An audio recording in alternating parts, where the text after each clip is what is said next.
Moving on to Clemson. Another program that's slowly declining. Man, I coming into that game with Miami starting quarterback out and Miami putting in a true freshman.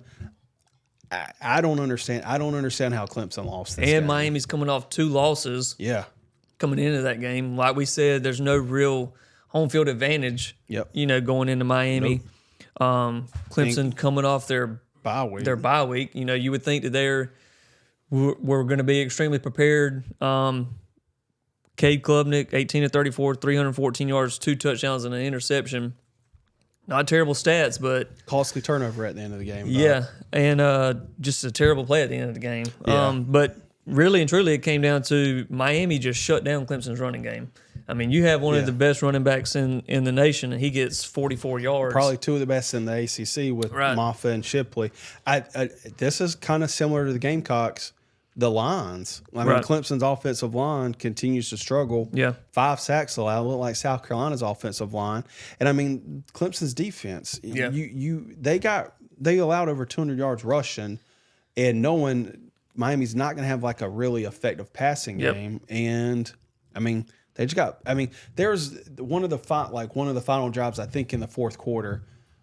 I swear I think Miami ran it like 6 or 7 straight times, and they were successful 4 out of 5 times. Yeah. I think the worst thing about it is, and it's really for any team that, you come into a game like this, is you came out of your bye. Yeah. You came out of your bye week where you had basically 2 weeks to prepare for a team that had lost 2 games in a row. That our losses to North Carolina is looking bad after they lost to Virginia. And, the boneheaded plays, it just doesn't look like a Clemson team of the past decade. It seems like from what I've seen, and I texted Landry this, I was like, man, our teams are just struggling. And he said, no offense, we're in 2 different places. At least we have a winning record. And I think there's a lot of context you can put into that because, you 2 of your wins are against Charleston Southern and Florida Atlantic. Those are games you should win. Right.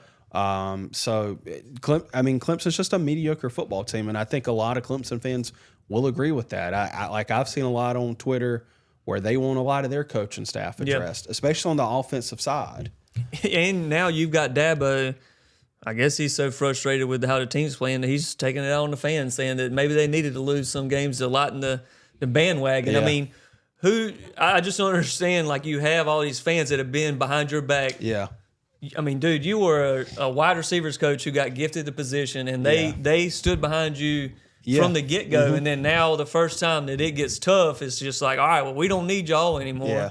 And, I mean, apparently their person, whoever is over their mental health, according to him, was on suicide watch. That was At a least terrible he comment. owned up to, Right. And I think this is a thing that is very similar between Shane Beamer and Dabo Swinney is they are very emotional people. Right. And I think they truly, truly love the football program that they are the head coach of, and they don't like seeing this any more than the fans do. Right. I think sometimes their emotions can kind of get the best of them because, I mean, it seems like every week people is quoting something. Right, from Beamer both says. of them. Yeah. But, this was a very disappointing loss for Clemson. Like, I mean, we're both Gamecock fans. Right. I can look back and say, like, we're not looking at this from a Gamecock goggles.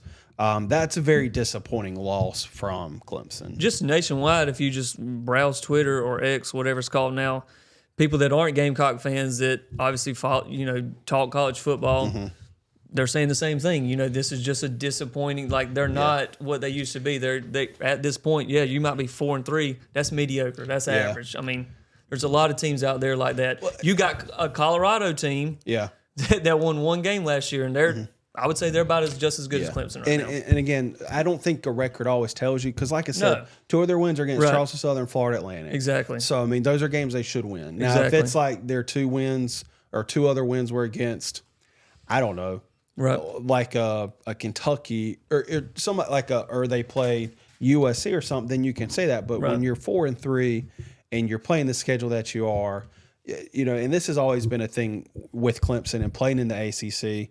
They could get away with it because they were just beating the behind off everybody. Now they're not, and I think they're getting called out for it. Here's the thing: one of their wins too was against a Syracuse team that at the time, sure, had an undefeated record, but their record didn't tell the story either. Yeah. So sure, you're 4-3, but in terms of how Clemson views himself, how the nation has viewed Clemson, they're having just as bad a year as South Carolina sitting at 2-5. Yeah. And the records don't tell the story. Yeah, and I don't want to give this person but there's a radio guy in the upstate that I generally don't agree with. But I mean, he did make a good point where it's like South Carolina's got a very toxic fan base.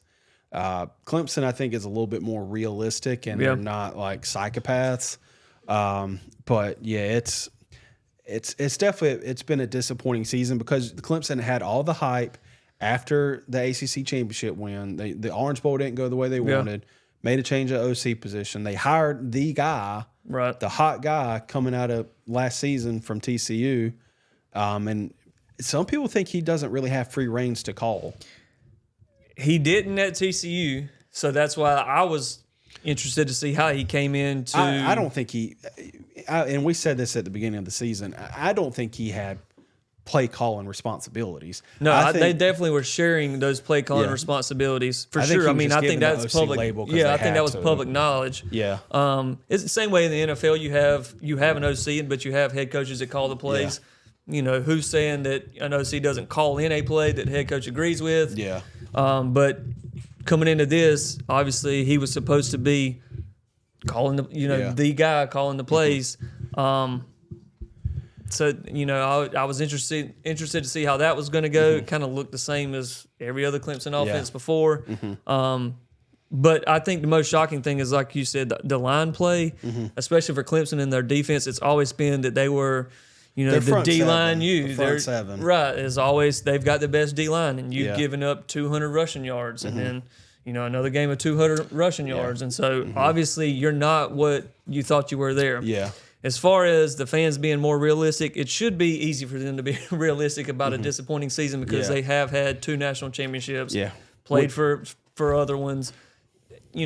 They should have some realistic views on this. Where South Carolina, we just want to win. We're used to being bad. We should be used to this, right? And the bad thing is you had hope after last year. That's the last thing we'll say about South Carolina. Another thing is, and this has played Clemson all season, is fumbling the ball, right? And they're fumbling in areas of the field that they can't afford to fumble it. Yeah. They had 3 turnovers total, like you said at the beginning of the segment. They only had 31 yards total rushing. Right. And, some of that is from sacks. Yeah. But, like you said, Shipley had 44 yards rushing. Yeah. I don't understand. I've never understood subtracting rushing yards. I think that's stupid. College is the only level of football that subtracts rushing yards on a sack. The NFL doesn't do it. I'm pretty sure they don't do it in high school. Yeah. But in high school, who the hell knows what kind of stats they're keeping anyways? I know, right? The only one I really trust is 2 of them. Right. And that's just because I've interviewed the coaches. But again, it's another disappointing loss.